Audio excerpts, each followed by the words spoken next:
Hello there folks, my name is Robin Nichols and here's a hot tip from my Photoshop CC Projects class. Now, as photographers, we probably don't use all the tools that we get available in Photoshop CC because there's an awful lot of stuff in there. Now take this little project I'm working on. This is a scrapbooking project.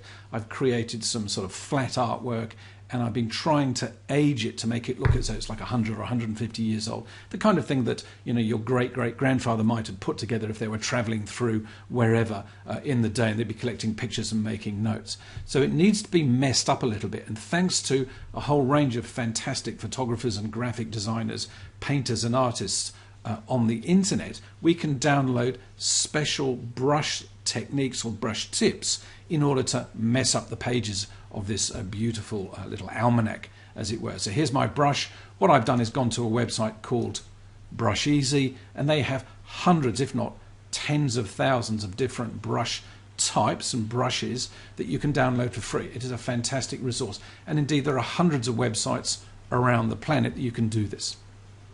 I've downloaded some brush tips, and the brush tip is called Coffee Stains, and here they are. They're fantastic, and I'm just going to choose just a random one. I've no idea what this is going to do. Okay, that looks a bit weird because it's actually sharp on one side. So let's just pop it up here and then just click. Ooh, okay. So I've chosen a nice sort of coffee stain color, and that's looking pretty good. Okay, so you get the idea. I've done nothing. All I've done is loaded it into Photoshop.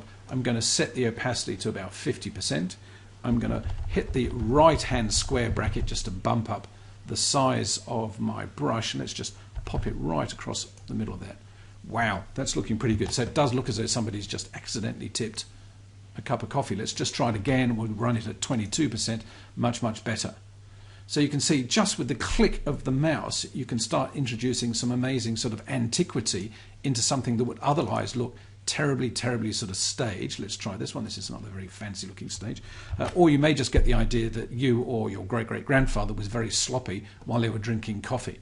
I'm going to bung the opacity right down to almost nothing here. There we go. So very simply, choosing a range or from a range of coffee stain brushes, you can very quickly build up the most amazing kind of textured background. And once we've finished, the page is going to kind of look like this. That's a little bit over the top. But you get the idea that you can introduce some amazing imperfections, as it were, in order to create something that looks a lot more genuine, a lot more historical than something that's just straight off the peg.